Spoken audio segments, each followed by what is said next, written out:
Cette raideur va leur valoir la corde.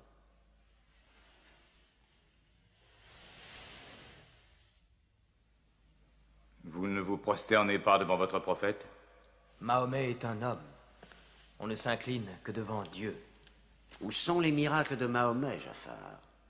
Si c'est bien un prophète, il doit pouvoir embraser le ciel de toutes sortes de miracles. C'est juste, en vérité. Dieu a donné à ses prophètes le signe des miracles pour que nous les reconnaissions. Le miracle de Mahomet, c'est le Coran sacré. Un livre, un simple livre écrit par un illettré et attribué à Dieu. Je crois que l'empereur en a assez entendu. Je songeais à la Pentecôte, quand Dieu a envoyé des langues de feu flamboyer au-dessus des apôtres, afin qu'ils puissent parler toutes les langues du monde qu'ils ignoraient auparavant. Mais ce genre de miracle ne se produit plus à notre époque. Merci, c'est suffisant. Vous avez été pitoyable.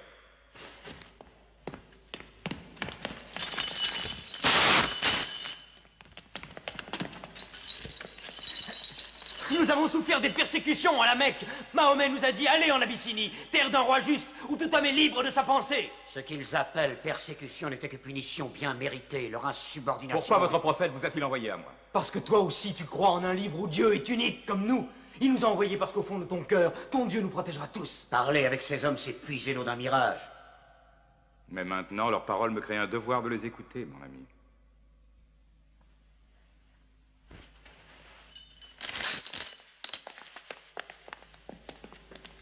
Continue.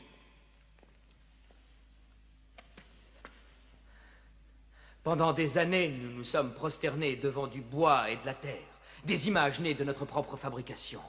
Nous avons vécu dans l'ignorance de Dieu. Nous obéissions à des lois terrestres et non à des lois divines. Le riche ignore le pauvre.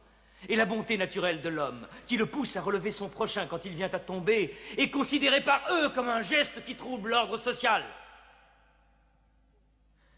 À cause de cette inhumanité est apparu un homme que Dieu a choisi. Et en cela, nous croyons de toutes nos forces.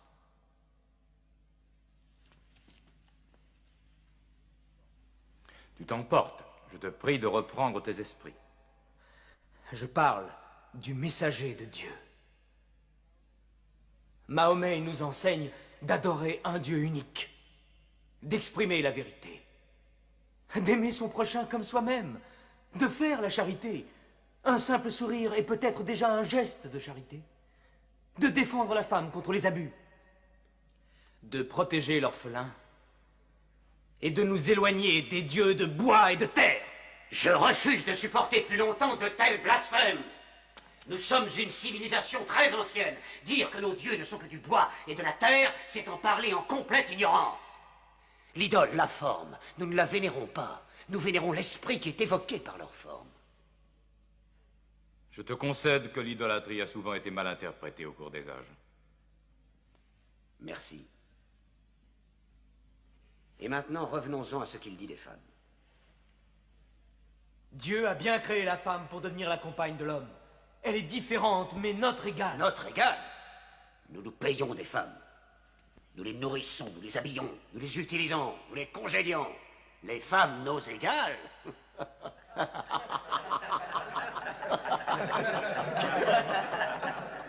Quand Dieu a créé l'homme, il a conçu un mâle et une femelle. Amra, je te demande de respecter en toute femme le ventre qui t'a porté. Pourquoi tes 300 dieux ont-ils la langue si liée, alors qu'un Dieu unique a une telle éloquence? Dieu nous a déjà parlé par le passé, en s'adressant à Abraham, à Noé, à Moïse et à Jésus-Christ. Pourquoi être surpris quand Dieu s'adresse à nous par l'intermédiaire de Mahomet? Qui t'a appris ces noms? Ils sont tous mentionnés dans le Coran. J'ai connu Mahomet à l'époque où il gardait ses moutons. Et nous savons que le Christ était charpentier. Les paroles du Christ et les paroles de Mahomet sont semblables aux deux rayons d'une même lampe. Il te mente. Il renie le Christ. Toi-même, tu adores 3 dieux, dit-on. Le Père, le Fils et le Saint-Esprit. Qu'as-tu à dire du Christ? Ils disent que Dieu ne peut avoir de fils. Le Christ n'est pas le Fils de Dieu. Parle-moi du Christ. Eh bien, nous disons du Christ ce que le prophète nous a enseigné. Dieu a insufflé le Saint-Esprit dans le ventre d'une vierge appelée Marie qui a conçu le Christ, l'apôtre de Dieu. L'apôtre, tu as entendu, et pas le Fils. Et ton miracle, ton Coran, qu'est-ce qu'il dit de la naissance de notre Seigneur Jésus-Christ? Je peux citer les paroles? Approche-toi.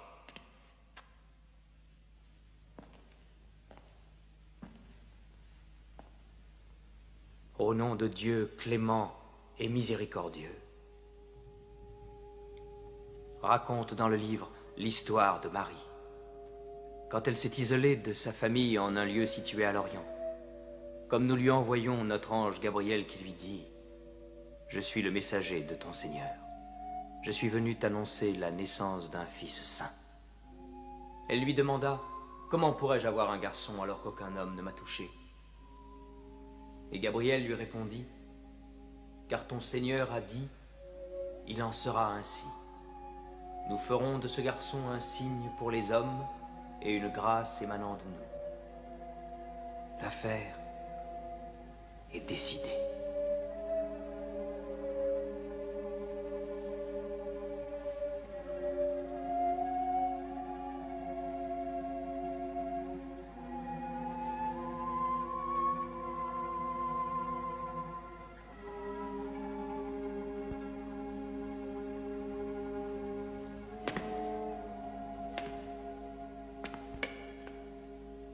Finalement, la différence entre nous et vous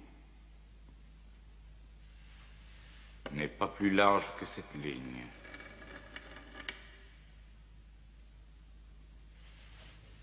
Contre une montagne d'or, je ne te les livrerai pas.